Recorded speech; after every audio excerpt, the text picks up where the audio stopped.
The year is 1614.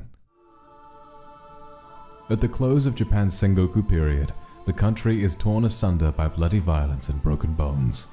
The Tokugawa shogunate is poised to wrest control of the land and finally bring an end to the ceaseless conflict. Between Ieyasu and total dominance, however, there was one small clan they had seemingly overlooked.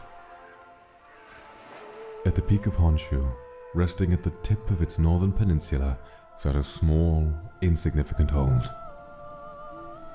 It hadn't existed for long, and at most, it had yet to even earn a name. However, to those who lived in its vicinity, it had become known as Akuma Castle. Akuma was home to a thinning population, mostly immigrants from other displaced clans, looking for a home until the war ended. In years prior, small tribes would form, but many descended into infights and squabbling, and would quickly disband. For those without a clan, all hope seems lost. Soon after, however, word began to spread about a mysterious man living near Honshu's peak. It was said that if he spoke to you directly, a warmth and comfort would enter you and would never leave. It was this mysterious feeling that fostered trust in him, but not without tales of his magical throat passing among the neighboring wanderers like wildfire. Compelled by this mysterious heat to follow and serve him, the travelers united and built a village together, with Akuma Castle at its center. 2 short years later, his clan had become a home for any lost or despondent citizens of Japan. All who came to the castle would be welcomed to endless feasts, prosperity, health, and celebrations, in exchange for their unyielding loyalty to the man at its core. His supernatural sway over the hearts and minds of his people led many to believe that he could have been yokai, but his followers took to calling him something more direct. His name was Vox Akuma, the voice demon. Vox seemed to know each citizen of his court very personally. He would arrive at their doors carrying tea and produce in their time of greatest need, and would sit and talk with his silver tongue for hours while never falling behind on any of his duties.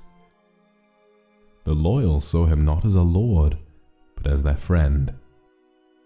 It was this commitment to his legacy that blinded them to the true nature of his rule.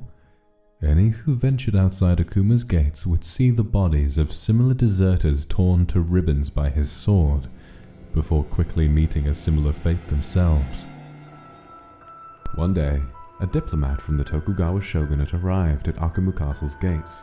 He requested an immediate audience with their leader, and Vox was happy to oblige.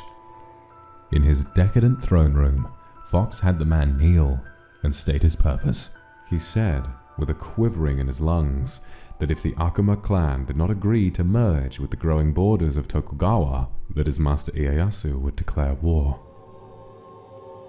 Vox pondered this for all of the blink of an eye before throwing his sword into the ground, inches from the diplomat's nose.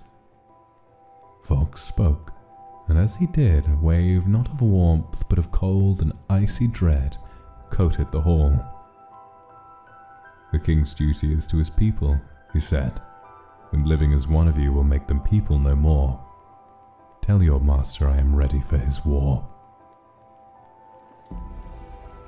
In the coming days, the anxiety of an impending battle bounced off the land of Akuma like rain on an umbrella, as the distant thump of Tokugawa boots thundered through the hills of northern Honshu. The small Akuma militia took up a position on the castle walls, bows and arrows ready to defend their home. One night, Vox himself explored the battlements and met a young woman sitting upon the wall, watching the horizon. Are you afraid? No, my lord. Why ever not? This is your home, isn't it? Aren't you afraid it might fall? I've spent my whole life without a place to belong.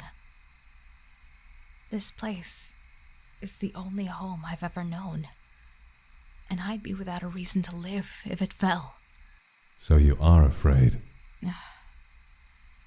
I just don't want to think of a life beyond these walls. A life beyond those walls isn't a life at all, is it? If you had no place to belong before, you had nothing to fight for. But now you do. Hold on to it as tight as you can, little one. You can do that for me, can't you? Mm-hmm. That's my girl.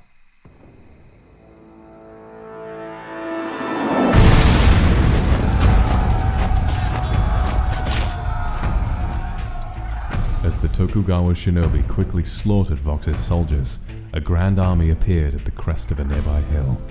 At its front was Ieyasu himself, laughing in indignation at the pathetic final stand that stood before him. Vox drew his sword and began fending off the warriors that sought his head. Backed up to the highest peak of his castle, Vox fought off countless of Ieyasu's ilk. It was said that any who could see the tip of Akuma Castle that night saw a blade lit by a demonic fire, the color of which the human eye could scarcely fathom. Amid the 100 slashes of his sword and the blood of Tokugawa spilled by the gallon, slowly, the fire of Vox Akuma began to fade. The soldiers on the ground saw him backed into a corner, until the few who remained of the Akuma clan felt his warmth vanish from their hearts. His fire had gone out, and the peak of his castle was blanketed in shadow. As Ieyasu and his army professed, the last enemy of a unified Japan had been slain, and soon after, the country had become whole.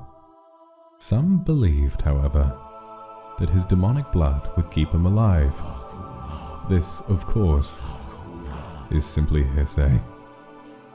Akuma. Akuma.